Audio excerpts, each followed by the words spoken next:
mga ingredients, 1½ cup all-purpose flour, sesame seeds, evaporated milk, melted butter, 1 egg,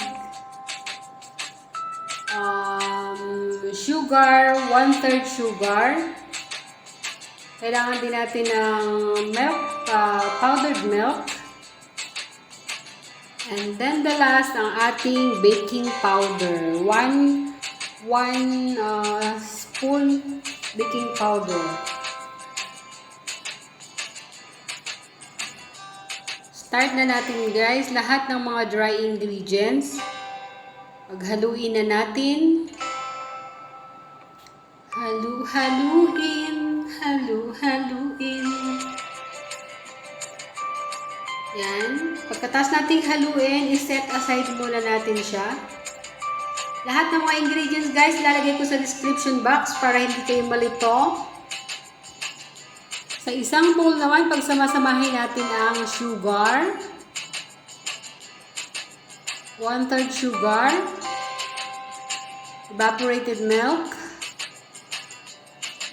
And then ang ating egg, 1 egg. At ang ating melted butter.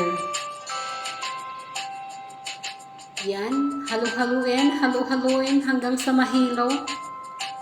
Hanggang sa matunaw ang ating sugar. Halu-haluin.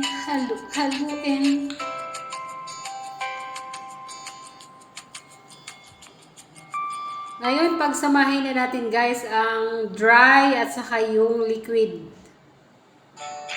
Haluin natin hanggang sa mag-combine lahat. Ayan, napakadali lang ito guys, napakadali lang gawin.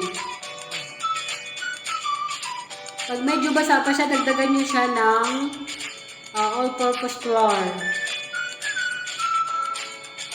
Ayan, tapos ikot-ikot nyo na sa sesame seeds. Ako pinagsama ko na para isahan.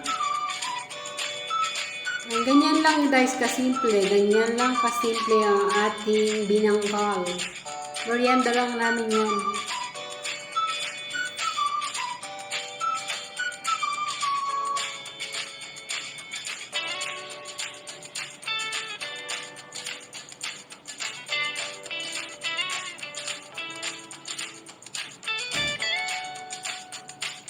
Ang bilis, nagmamadali na si Maria.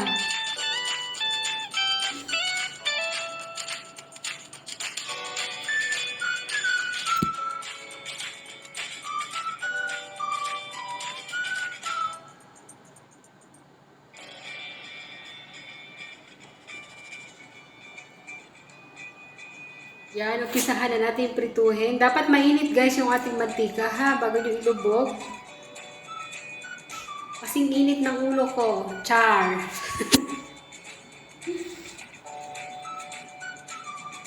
Tapos pag nag-golden brown na siya, saka nyo na guys ang hanguin.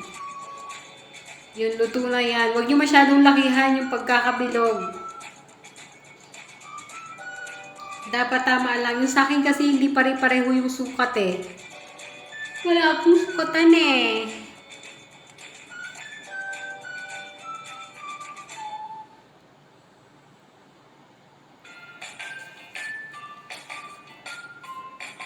Ayan, okay na yan. Done na yung isa. Mas masarap kasi guys pag nag-brown na talaga siya. Crispy siya. Lami. Well, thank you for watching guys. Love ya. Enjoy cooking. Babu, see you my next video.